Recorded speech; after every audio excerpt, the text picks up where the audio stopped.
Boa noite, bom dia, boa tarde, boa madrugada. Eu não sei que horas você vai estar assistindo essa aula, mas espero que você tenha excelentes estudos. Eu sou o professor Fábio Xerém e hoje nós estaremos tratando aqui da LINDB. Então, vamos iniciar a nossa aula. Deixa eu me jogar lá para o canto. Deixa eu trazer aí a LINDB para vocês aí. E vamos começar a nossa aula. Hoje nós vamos tratar do que? Da Lei de Introdução às Normas do Direito Brasileiro, o Decreto-Lei 4.657, de 4 de setembro de 1942. Hoje, nossa primeira aula, nós estaremos tratando aí da introdução e as disposições gerais da LINDB. O objetivo é que vocês compreendam a natureza e a função da LINDB e também estudem as disposições gerais sobre vigência, interpretação e aplicação das normas no nosso ordenamento jurídico.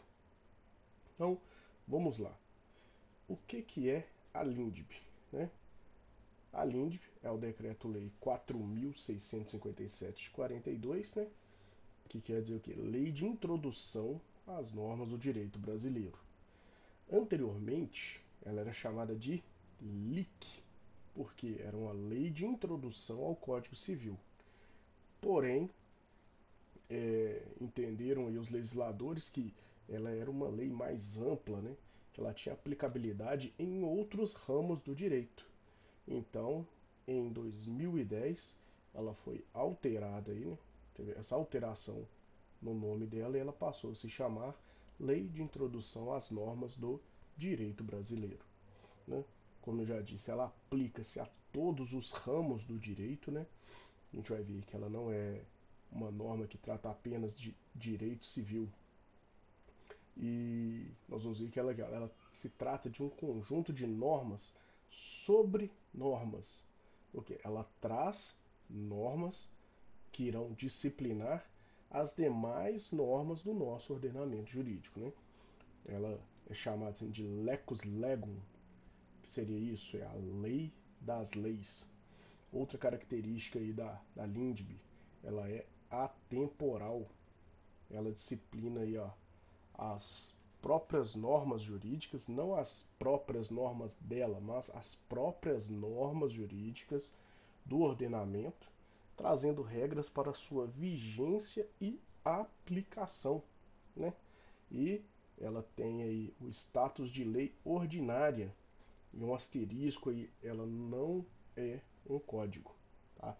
A LINDB não é um código, tal como nós temos aí o Código Penal, Código de Processo Penal, Código Civil, Código de Defesa do Consumidor, Código de Trânsito Brasileiro. Não, a LINDB não é um código. A LINDB é uma lei ordinária que vem o que? Estabelecer regras para todas as outras leis. Então vamos lá. O artigo 1º, ele trata da vigência das leis. Olha o que ele traz lá. Salvo disposição em contrário, a lei começa a vigorar em todo o país 45 dias depois de oficialmente publicada. O que é isso? O que ela nos trouxe aí? A LINDB nos trouxe o que? A vacatio legis. O que é a vacatio legis? É aquele período em que a norma é publicada até o momento em que ela entra em vigor, né? Então, olha só, salvo disposição em contrária. O que quer dizer isso? Eu trouxe alguns exemplos aí. Vejam aí em amarelo. Artigo 1045 do Código de Processo Civil. A Lei 13.105 de 2015. Olha lá, este código entra em vigor após decorridos um ano da data de sua publicação oficial. Tá vendo? Salvo disposição contrária. Então aqui já houve, a própria lei já trouxe. Olha o artigo 3º da Lei 13.491 de 2017. Essa aqui já trouxe, ó. Esta lei entra em vigor na data de sua publicação. Ou seja, a lei foi publicada, já começou a valer. Artigo 5º aí da Lei 14.688. Essa lei entra em vigor após decorridos 60 dias de sua publicação oficial. Então, nós vemos aí que o vacatio legis nessas leis aí foi diferente do que trouxe pela LINDB, mas autorizada pela própria LINDB. A LINDB trouxe lá, salvo disposição contrária, foi esses exemplos que eu trouxe, a lei começará a vigorar em todo o país 45 dias depois de oficialmente publicada. Né? Parágrafo 2º. Parágrafo 1º, desculpa. Nos estados estrangeiros, a obrigatoriedade da lei brasileira, quando admitida, se inicia 3 meses depois de oficialmente publicada. Então, o que isso quer dizer? A lei entrou em vigor no Brasil. Vamos para títulos de exemplo. Uma lei entrou em vigor aqui no Brasil no dia 1º de janeiro. Decorridos 3 meses, essa lei vai ter o quê? Vai entrar em vigor no exterior. Para quê? Para um consulado, para uma embaixada brasileira que está lá fora. Beleza? A regra geral, vamos ver aqui o que eu deixei em roxo. A regra geral é o quê? 45 dias, né? E a exceção, o próprio artigo 1º já traz lá, salvo disposição contrária. E para o exterior vão ser 3 meses. Beleza? Parágrafo 2º foi revogado. Parágrafo 3º. Se antes de entrar em vigor ocorrer nova publicação de seu texto destinado à correção, o prazo deste artigo e dos parágrafos anteriores começará a correr da nova publicação. O que isso quer dizer? Se houver uma modificação na lei durante o período do vacatio legis, vai iniciar um novo prazo a contar da data dessa nova publicação. Vamos pegar esse mesmo exemplo aqui. A lei entrou em vigor no dia 1º de janeiro. Contudo, no dia 30 de janeiro foi detectado que havia um erro ali na lei. Então, o que o legislador entendeu? Não, vamos corrigir esse erro. Eles foram lá e corrigiram o erro no dia 30 de janeiro. E publicaram a lei no dia 1º de fevereiro. O prazo voltou ao zero ali e começou a contar a partir do dia 1º de fevereiro. Tranquilo, pessoal? Vamos lá. Parágrafo 4º. As correções a textos de lei já em vigor consideram-se lei nova. O que é isso? Vamos pegar esse mesmo exemplo aí do erro da lei. Dia 1º de janeiro, publicou lá a lei. Começou o vacatio legis.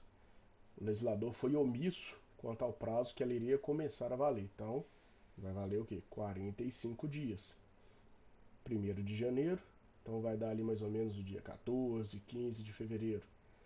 No dia 16 de fevereiro, detectaram lá, tem um erro aqui na lei. Precisamos corrigir este erro. Feita a correção, essa modificação ela vai entrar em vigor, mas como uma nova lei. Essa lei que fez aqui agora, ela entrou passou a vigorar, né? Passou o período vacatio legis e ela passou a vigorar, ela só vai ser modificada para uma nova lei. Então nós vamos ter que fazer uma nova lei modificando esta lei aqui. Entenderam? Vamos embora, vamos seguir. Artigo 2º, ele vem tratar do que? Da revogação das leis. Vamos lá, artigo 2º. Não se destinando a vigência temporária, a lei terá vigor até que outra a modifique ou a revogue. Então, uma lei só é revogada por outra lei, né? Olha aí, o artigo 1046 do Código de Processo Civil. Ao entrar em vigor este Código, suas disposições se aplicarão desde logo aos processos pendentes, ficando revogada a Lei 5.869, de 11 de janeiro de 1973, que é o CPC de 73. Então, tá vendo aí? Ela já trouxe o novo CPC, o CPC de 2015, ele já trouxe aí, deixando claro que ele veio, tá ok, revogando o CPC antigo. Parágrafo 1º. A lei posterior revoga a anterior, quando expressamente o declare, quando seja ela incompatível ou quando regule inteiramente a matéria de que tratava a lei anterior. Então vamos lá. A lei posterior revoga a anterior quando expressamente o declare. Olha o exemplo aí em cima. Quando seja com ela incompatível ou quando ela vai tratar de uma matéria, que é essa nova matéria que ela está tratando. Eu vou te dar um exemplo daqui a pouco, segura um pouquinho. Que essa nova lei ela trouxe uma matéria que tornou-se uma outra lei incompatível com essa nova lei. Então, ela revogou aquela lei também. Ou quando regula inteiramente matéria de que tratava a lei anterior. Então, vamos lá. Então, essa revogação ela pode ser tácita. O que seria isso? Ela decorre de incompatibilidade entre as normas. Não foi declarado. O legislador ele não declarou ali explicitamente, né, a revogação da nova lei. Porém, houve uma incompatibilidade das normas ali e uma norma revogou a outra. Olha um exemplo disso aí. Olha o que diz o artigo 34 da LCP, Lei das Contravenções Penais. Dirigir veículos na via pública ou embarcações em águas públicas pondo em perigo a segurança alheia. Estava disciplinando uma norma de circulação, né? Uma contravenção. E, porém, o CTB veio depois, no artigo 311, e trouxe lá: trafegar em velocidade incompatível com a segurança nas proximidades de escolas, hospitais, estações de embarque e desembarque de passageiros, logradouros estreitos, ou onde haja grande movimentação ou concentração de pessoas, gerando perigo de dano. Estão vendo aí que o CTB ele veio tratar aí da questão do perigo de dano na condução de veículos na via pública. Logo, esse artigo do CTB ele revogou tacitamente essa parte do artigo 34 aí da LCP referente à direção de veículos. Por quê? O CTB é uma lei mais nova, lei posterior, né, que veio tratar de matéria cujo a LCP também já tratava. E pelo Código de Trânsito, seria o próprio Código de Trânsito Brasileiro, ser uma lei especial, uma lei específica, ela vai sobressair aí. Nós temos ainda, ó, isso aí, ó, fiquem atentos, anote, pegue o seu caderno, pegue o seu bloquinho, pegue o seu tablet, não sei onde que você anota, como você faz as suas anotações, mas pegue. Por quê? Pode vir cobrando na sua prova isso aqui, ó, abrogação e derrogação. O que seria a abrogação? A abrogação seria a revogação total da norma, né? É o exemplo do artigo 1046. Já ia meter a mão na tela achando que eu estou na sala de aula. Seria aqui, ó. Olha o mouse passando aí para você. Aqui, ó. Isso aqui é um exemplo de abrogação. Abrogação.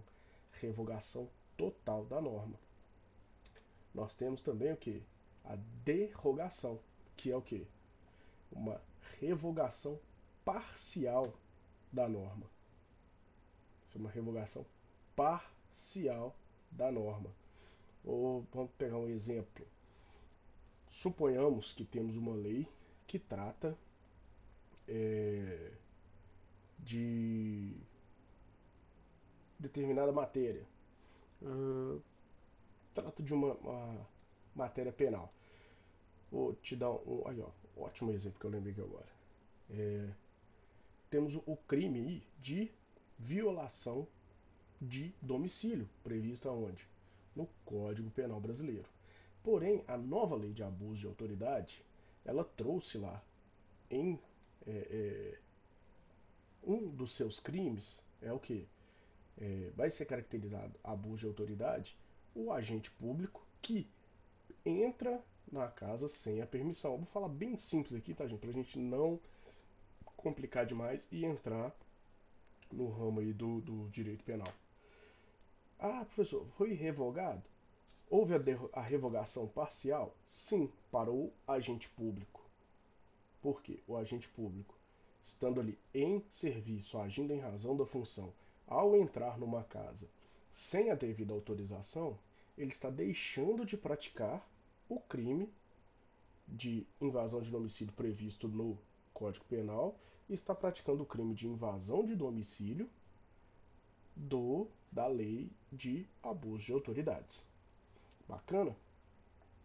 Outra coisa importante aí, a lei não se revoga por desuso. Vamos pegar um exemplo clássico aí que nós temos no nosso direito, no direito brasileiro. O Código Penal tinha antigamente que o adultério era um crime, porém passou a ser algo costumeiro aí da sociedade. é, a sociedade deixou de ver aquilo como um crime, porém ainda constava lá. Só pelo fato da sociedade não entender mais que aquela conduta, a conduta do adultério, é crime, ele deixou de ser crime, ele não está valendo mais? Não. O que teve que acontecer? O Congresso Nacional teve que se reunir e revogar o crime de adultério no país. Entenderam? Vamos lá. Parágrafo 2º. A lei nova que estabeleça disposições gerais ou especiais a par das já existentes não revoga nem modifica a lei anterior. Vamos lá, gente, o que é isso aí? Quando a gente lê aí parece que é um negócio complicado, um monstro de 7 cabeças, né? Mas vamos lá. Isso é o que? É a convivência entre leis diferentes, né? Se uma lei nova ela é criada e trata do mesmo tema de forma geral ou específica, né? É assim, ela não está dizendo claramente que está revogando ou substituindo a antiga. Então, as duas leis vão continuar valendo de forma simultânea. Vou te dar um exemplo disso, ó, desde que elas não entrem em conflito. Olha só, um exemplo disso aí é a lei de drogas com o Código Penal. A lei de drogas trouxe lá algumas, ela exemplificou lá o que seriam os crimes, né? Porém, ela não veio disciplinando lá como vai ser o dosimetria da pena. Aí nós temos um crime, uma lei específica para tratar de um crime, que é a lei de drogas, lei 11.343. Porém, ela não disciplinou como seria a dosimetria da pena naquele caso. Então, vai aplicar o quê? O Código Penal e Código de Processo Penal e segue relação. Tá vendo? As duas leis, é, é, uma vem a lei de drogas, ela vem tratar de coisas bem especiais, específicas, ou seja, relacionadas ao crime de droga, enquanto o Código Penal manteve a questão lá, dosimetria da pena, regime de cumprimento da pena e assim segue relação. Bacana? Isso daqui é interessante, gente. Isso aqui é bom saber. Não cai na prova, tá? Isso despenca na prova. Salvo disposição em contrário, a lei revogada não se restaura por ter a lei revogadora perdido vigência.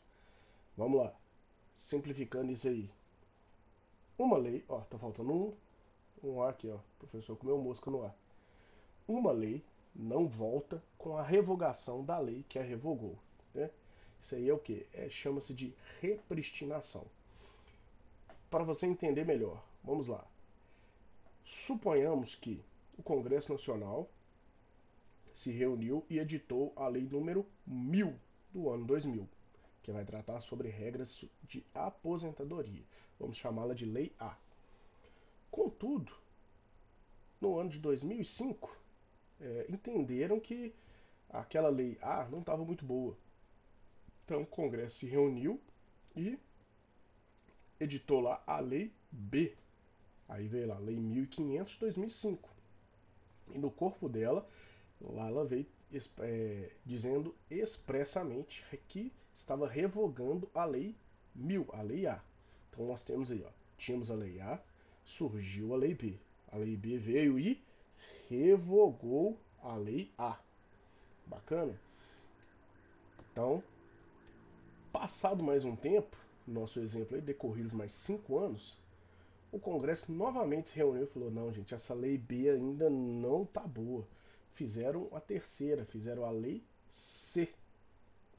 Olha lá, fizeram a Lei 2000, né, que revogou a Lei C, mas não mencionou a Lei A Lei 1000 lá. Então isso quer dizer, não, se ele não mencionou a Lei A, e ele acabou com a Lei B, que foi a lei que acabou com a Lei A volta? Não, isso não acontece, beleza? A Lei A, ela foi revogada pela Lei B, que depois foi revogada pela Lei C. Bacana? E o jogo segue dessa forma. Esse aí é o fenômeno da repristinação. Isso não é permitido no nosso ordenamento jurídico. Bacana? Uma observação aí, ó.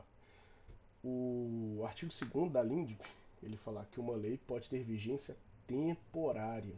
Nestes casos aí, ao final do prazo estabelecido, a norma perde automaticamente a sua validade sem necessidade de edição de uma nova lei para revogá-la. O que isso é? Vou dar um exemplo. Nós teremos aí no Brasil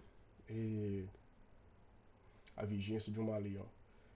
Tem até um filme que fala, que chama a tradução livre Expurgo, e onde nesse filme, no determinada data do ano, as pessoas podem fazer o que quiserem.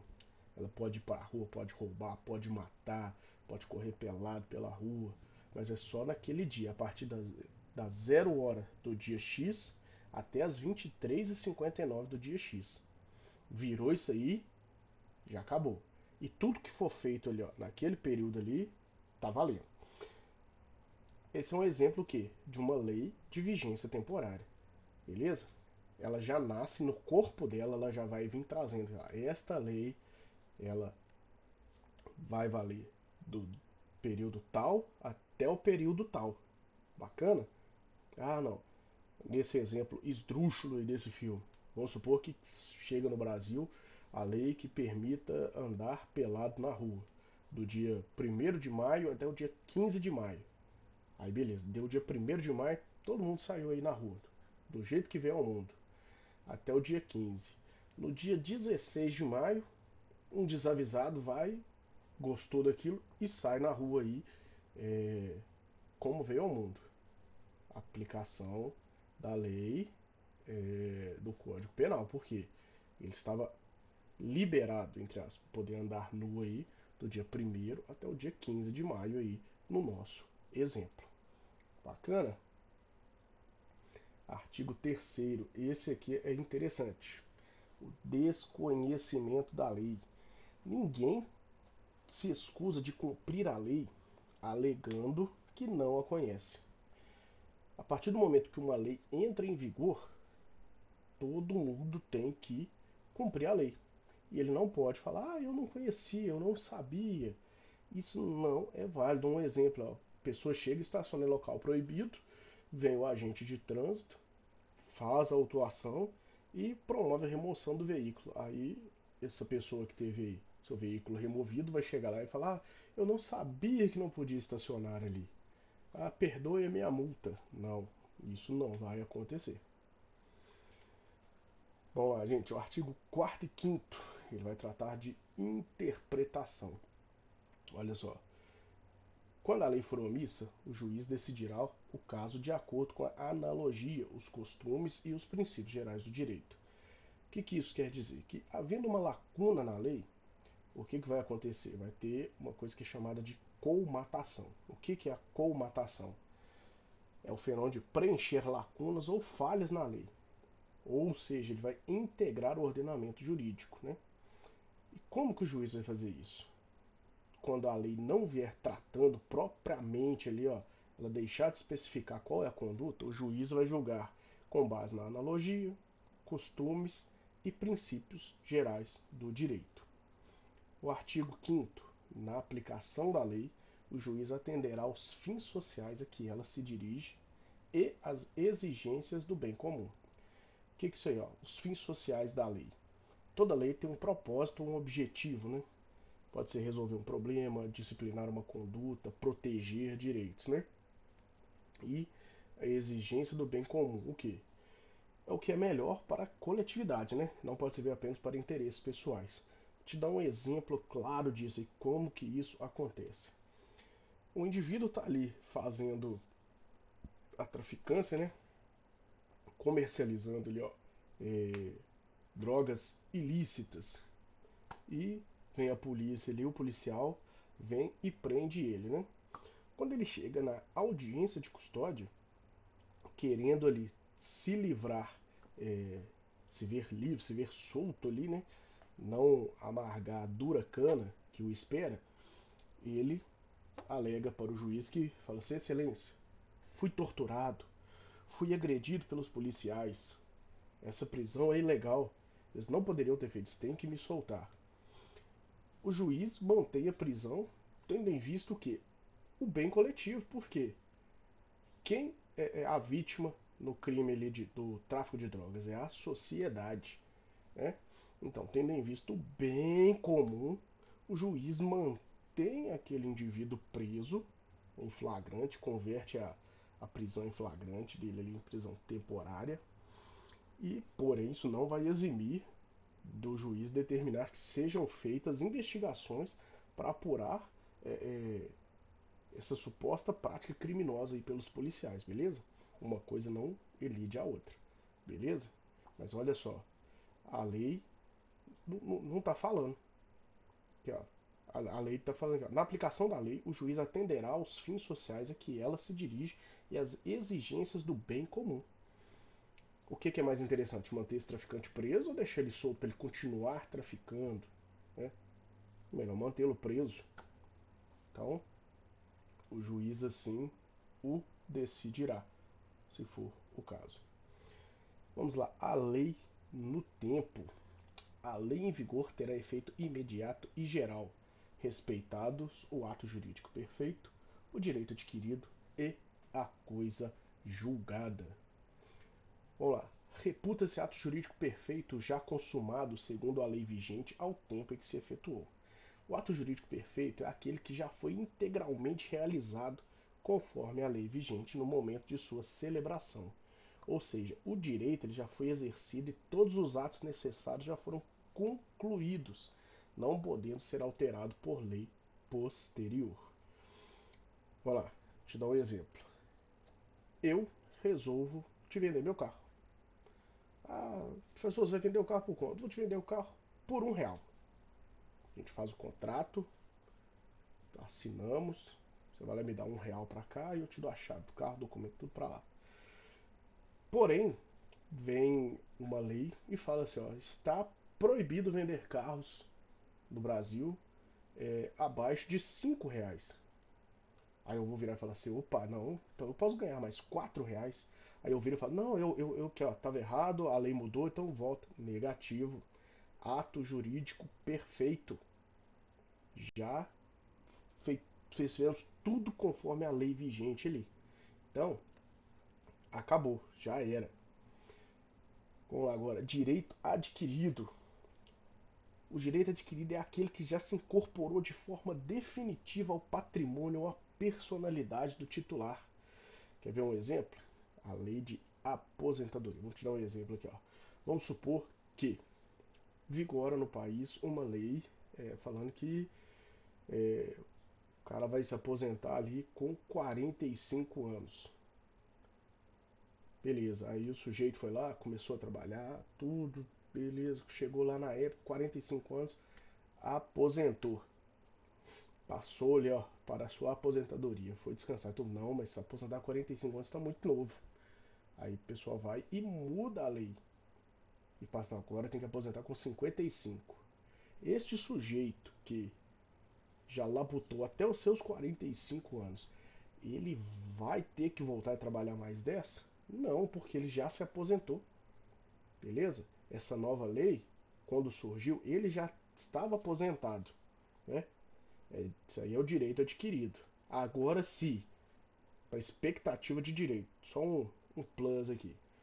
Suponhamos que esse mesmo sujeito tá lá com 44 anos e pô, falta um ano para aposentar. Eles vêm, mudam a lei e jogam a lei para 55 anos.